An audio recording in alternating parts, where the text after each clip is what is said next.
Unacademy life 7 के plant physiology के part first,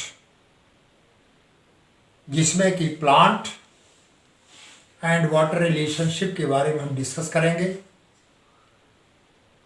तो प्लांट फिजियोलॉजी जो कि बीएससी के लिए, बीएससी पार्ट 2 के लिए, सीबीएसई बोर्ड के लिए, यूपी बोर्ड के लिए तथा नीट के लिए है, हम उसे डिस्कस करेंगे आज। First of all, what is plant physiology? The plant physiology, the study of life activity in relation to plant, that is the criteria of plant physiology. Plant physiology में प्लांट के case में कितने प्रकार की biological activity होती है, वह biological activity की स्टडी हम प्लांट फिजियोलॉजी में करते हैं। डेफिनेशन मैंने यहां लिखा है, plant physiology is the study of life activities of plant which include the functional aspect of its process, both cellular and subcellular. Plant की जो एक्टिविटीज होती हैं बायोलॉजिकल की, सेलुलर लेवल पर या सब सेलुलर लेवल पर, उसकी स्टडी जो है हम प्लांट फिजियोलॉजी के अंतर्गत करते हैं।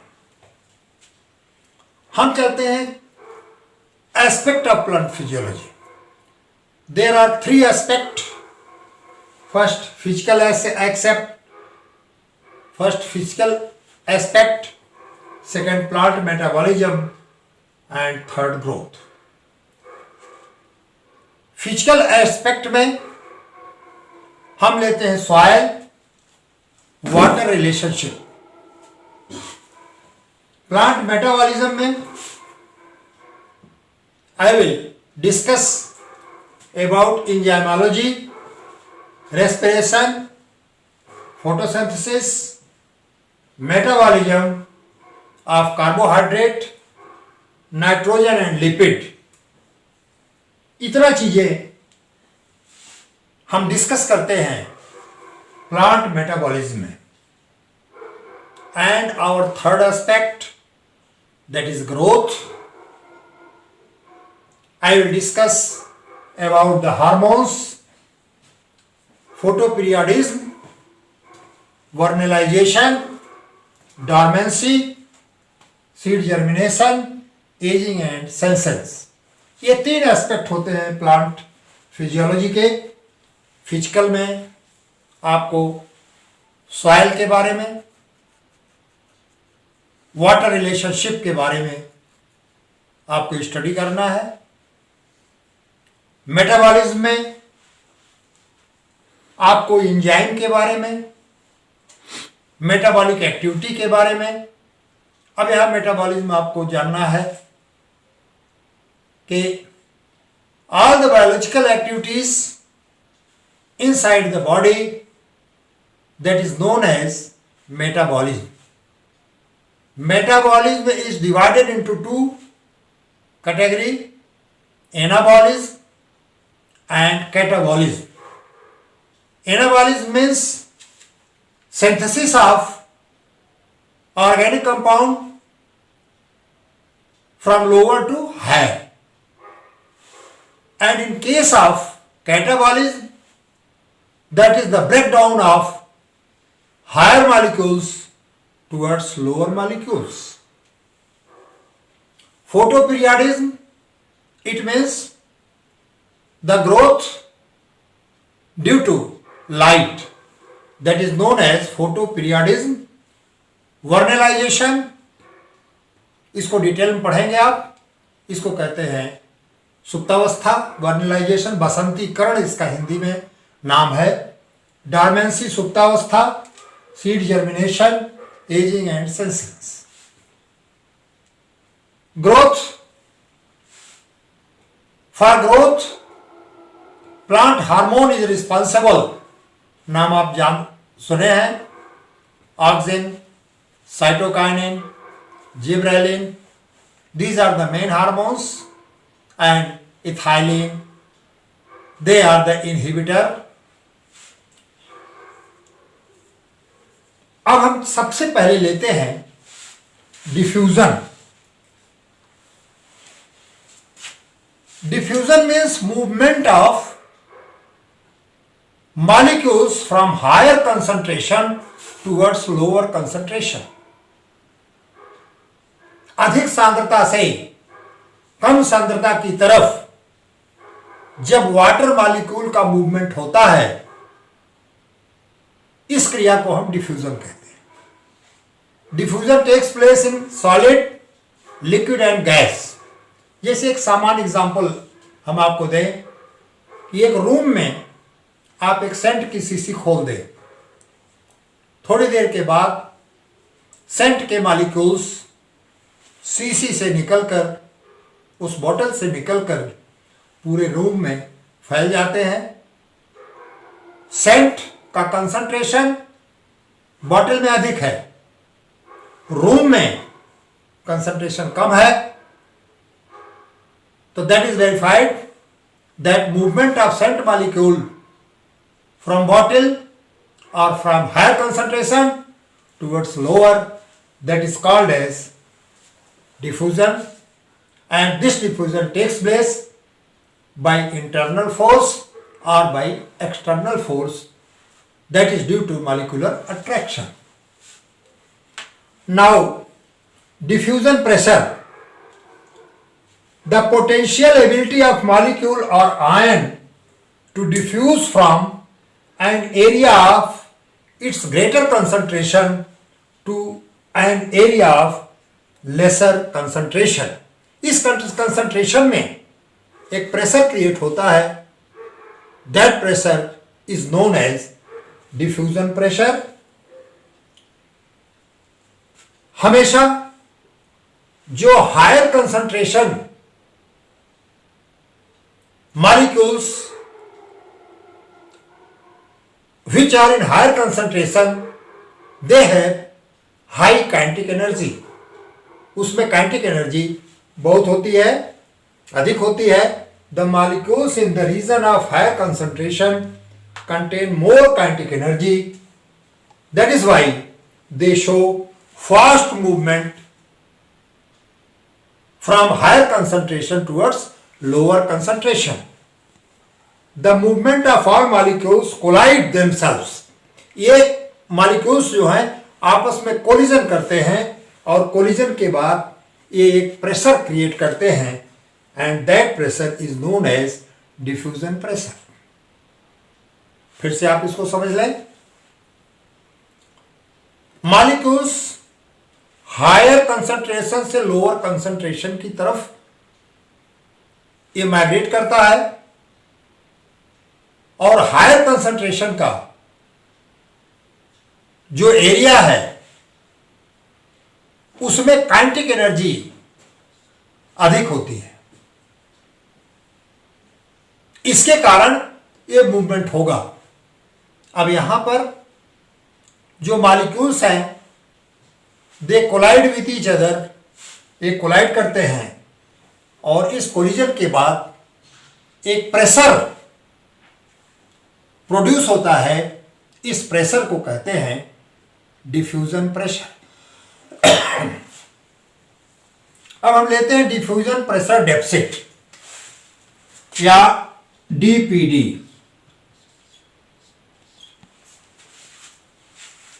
This term DPD and DP term were put forward by B.S. Mayer in 1938. DPD was described the term suction force. इसको suction force भी कहते हैं.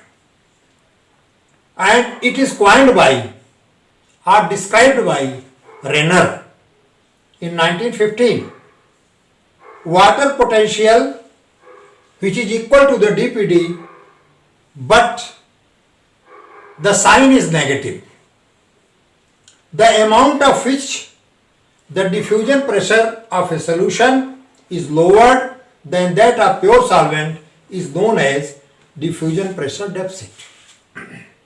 जैसे दो सेल हैं,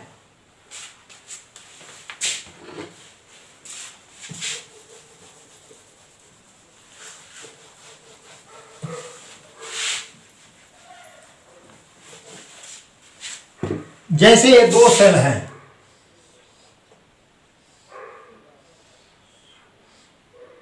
अगर दोनों का कंसंट्रेशन बराबर हो जाए तो सक्शन जो है नील हो जाता है। लेकिन अगर इन दोनों के डिफ्यूजन प्रेशर में डिफरेंस है तो water molecule ascend from this A to B, A से बी में जाएगा।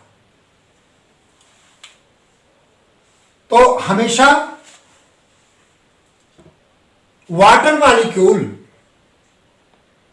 का डिफ्यूजन ये हमेशा मोर होता है अगर उसमें सॉल्वेंट मॉलिक्यूल में सल्यूट मॉलिक्यूल मिला दिया जाए तो उसके डिफ्यूजन में ये डिफरेंस आ जाता है।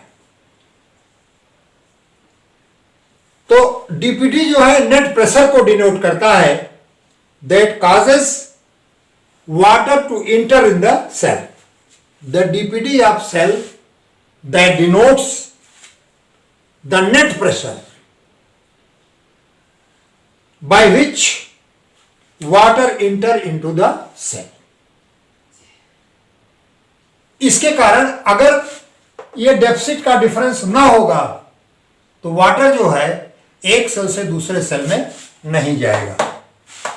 अब हम लेते हैं the difference in the concentration results flow of water from its higher concentration means pure water to lower concentration solution और सेल सेल।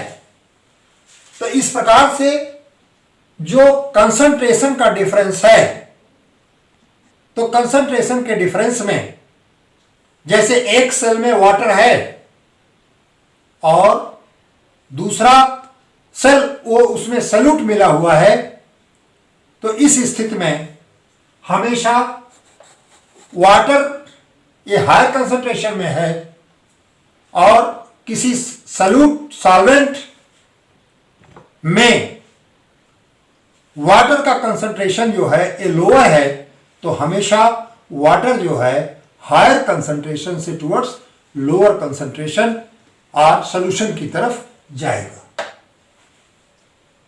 अब और प्रेशर एक्सर्ट होता है, जैसे ये सेल है, इस सेल में due to osmosis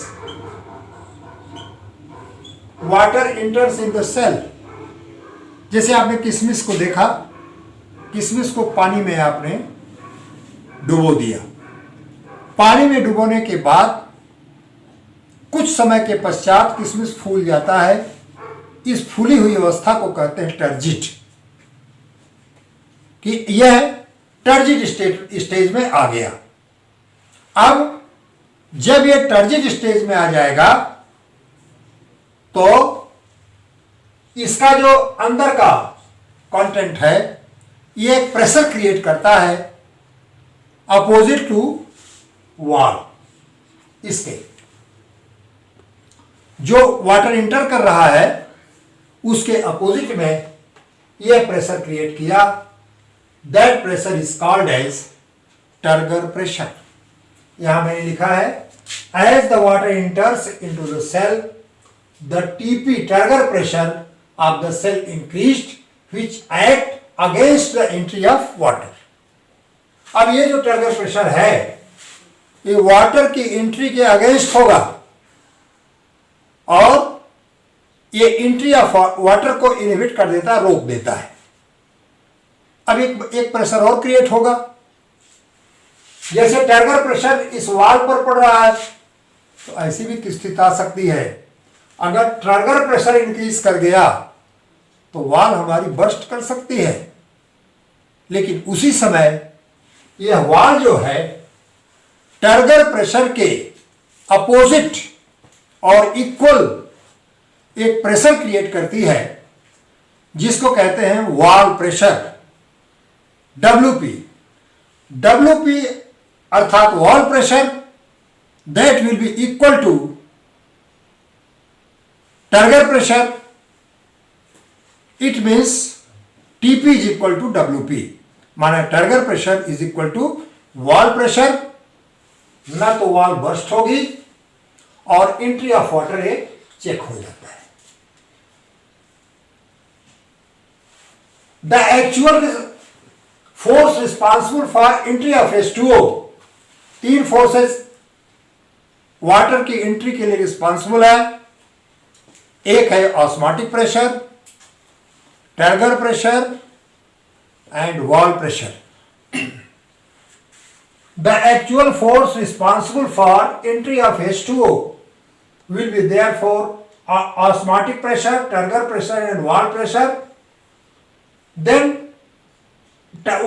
osmotic pressure minus turgor pressure that causes the DPD, diffusion pressure deficit. अब यहां हमने एक रिलेशन दिया, DPD is equal to OP minus WP. In other words, you can say DPD is equal to OP minus TP, osmotic pressure minus turgor pressure. Therefore, DPD, when DPD, that will be osmotic pressure minus turgor pressure. If there is difference, then entry of water that will be hell. अब आते हैं osmotic pressure में कि what is osmotic pressure. It is the hydrostatic pressure that solution could develop when separated by pure solvent by the selective permeable membrane. जब solvent को pure water से selective permeable membrane से separate कर देते हैं तो शुगर वाटर की entry के साथ साथ आपके सॉल्यूशन अर्थात sugar solution that creates a pressure that is known as osmotic pressure. If the sugar solution and water molecule is separated by semi permeable membrane, the H2O molecule continuously reaching inside the sugar solution through osmosis exert a hydrostatic pressure called osmotic pressure। तो इस प्रकार से जब water molecule sugar solution में enter करता है तो sugar solution में एक हाइड्रोस्टैटिक प्रेशर डेवलप होता है and that pressure is known as osmotic pressure। definition मैंने लिख दिया है, the pressure developed inside the sugar solution through osmosis is called osmotic pressure। कहने का मतलब जब वाटर मॉलिक्यूल शुगर सॉल्यूशन में सेलेक्टिव परमिएबल मेम्ब्रेन के माध्यम से इंटर करता है तो शुगर सॉल्यूशन में एक प्रेशर क्रिएट होता है that is hydrostatic pressure. This is known as osmotic pressure. अब हम डिस्कस करेंगे what is turgor pressure. Now I will discuss what is turgor pressure. That is a very important for short note. Short note के लिए बहुत important है और इस definition को एज इट इज आप याद करेंगे। Turgor pressure that is the hydrostatic pressure with which the cell press the cytoplasm against the cell wall, against the cell wall. It occurs the entry of water by endosmosis and results in the osmotic stretching of cell wall.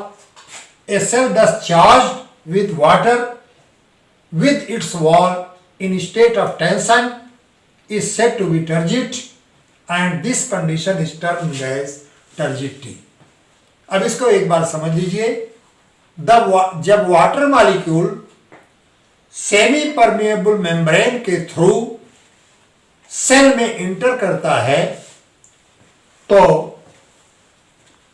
And osmosis के द्वारा entrance of water that presses the cytoplasm, वो cytoplasm को press करता है और एक ऐसी स्थिति आती है कि जब सेल साइट में वाटर मॉलिक्यूल फुल्ली इंटर कर जाता है,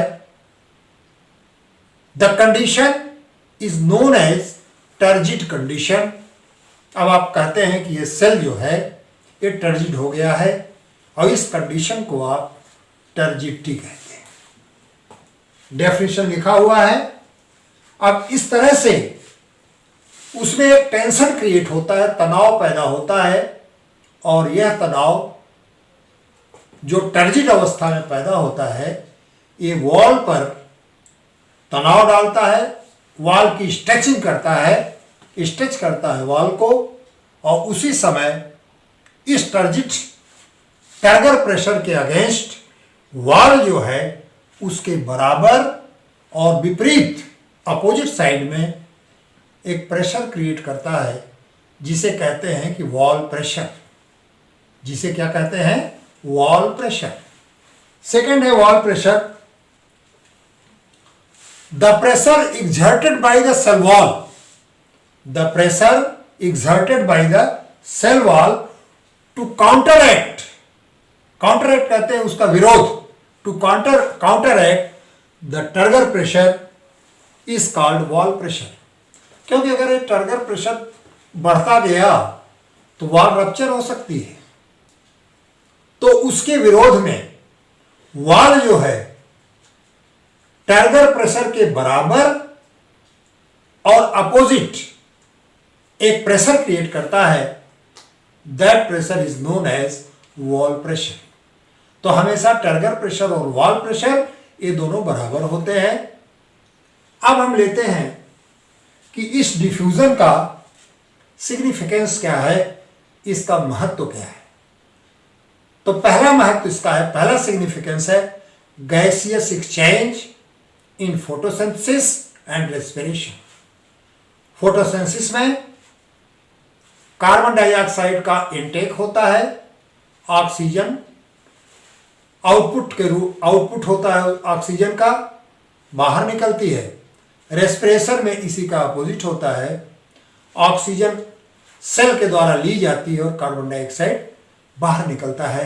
that is the main significance of diffusion in gaseous exchange in the process of photosynthesis and respiration. Now second, the process of diffusion that also involved in transpiration। Transpiration में diffusion का process जो है ये involve होता है। Third है the ions absorbed bye simple diffusion during passive salt Uptake. Salt का जो अपटेक होता है उसमें आयंस जो हैं ये डिफ्यूजन के द्वारा एब्जॉर्ब किए जाते हैं। तीसरी चीज है ट्रांसलोकेशन ऑफ फूड मटेरियल, जैसे mineral solution in water that transport from root to higher portion that is leaves.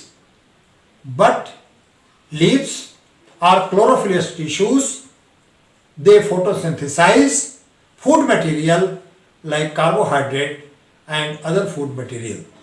अब जो फूड मटेरियल लीफ में उसका प्रोडक्शन हो रहा है, मैन्युफैक्चर हो रहा है, अब उसके स्टोरेज भाग में उसे जाना है, तो फूड का जो स्थानांतरण होता है इसे आप कहते हैं ट्रांसलोकेशन। तो translocation of food material that is also due to diffusion. तो ये तो रहा सिग्निफिकेंस। तो इस सिग्निफिकेंस में चाहे वो गैसियस एक्सचेंज हो, गैसों का आदान प्रदान हो, चाहे वो फूड मटेरियल का ट्रांसलोकेशन हो, चाहे वह आयंस का ट्रांसपोर्ट हो, मिनरल्स का, साल्ट्स का, that is also with the help of diffuser. अब हम आते हैं factors affecting rate of diffusion. तो पहला है temperature. Temperature is directly proportional to rate of diffusion. अगर टेम्परेचर इंक्रीज करेगा तो रेट ऑफ डिफ्यूजन ये बढ़ेगा। क्यों बढ़ेगा रेट ऑफ डिफ्यूजन? तो diffusing particles they also increased because they increase the velocity of particle. जैसे टेम्परेचर को आप इंक्रीज करेंगे, जो डिफ्यूजिंग पार्टिकल्स हैं उनकी वेलोसिटी जो है ये इंक्रीज करती है, तो रेट ऑफ डिफ्यूजन ये इंक्रीज करता है। अगर आप टेम्परेचर को डिक्रीज करेंगे तो डिफ्यूजिंग पार्टिकल्स की वेलोसिटी घटेगी, कम होगी, और रेट ऑफ डिफ्यूजन जो है ये डिक्रीज कर जाता है। सेकंड है कंसंट्रेशन ऑफ द मीडियम। ये concentration of the medium that is inversely proportional to rate of diffusion. अगर लिखा है मैंने it is inversely proportional to the rate of diffusion, on increasing the concentration of the medium the rate of diffusion is reduced, and on decreasing the concentration of diffusion that is increased. इतना आप याद रखिएगा कि concentration of the medium is inversely proportional to the rate of diffusion. Temperature is directly proportional to the rate of diffusion. Now last है size and mass of diffusing particle. अगर diffusing particles की size कम है तो rate of diffusion ये increase करेगा। यदि diffusing particle की size smaller है तो रेट ऑफ डिफ्यूजन ये इंक्रीज करेगा। यदि डिफ्यूजिंग पार्टिकल्स की साइज बड़ी है, लार्ज है, तो रेट ऑफ डिफ्यूजन ये डिक्रीज करेगा क्योंकि डेंसिटी बढ़ जाती है। इस प्रकार से आज मैंने प्लांट वाटर रिलेशन में फर्स्ट चैप्टर में कि पार्ट फर्स्ट में मैंने आपको what is diffusion, osmotic pressure, turgor pressure, wall pressure, factors affecting rate of diffusion, significance of diffusion, ये मैंने डिस्कस किया। ये जो तीनों चारों प्रेशर्स हैं, डिफ्यूजन प्रेशर डेफिसिट, इसका relation that is very important for examination point of view. Examination के लिए बहुत इंपॉर्टेंट है। क्वेश्चन पूछा जा सकता है कि अगर डीपीडी 0 हो जाए तो डिफ्यूजन का क्या होगा, ट्रांसपोर्ट का क्या होगा, ट्रांसपोर्ट का क्या होगा, तो आप उसका आंसर देंगे कि अगर डीपीडी 0 हो गई there will be no transport of water molecule from one cell to another. इस प्रकार से आज के लेक्चर में इतना मैंने किया है। अगले लेक्चर में मैं osmosis and type of solution discuss करूंगा। That's all about the first part of water relation to plant. That's all.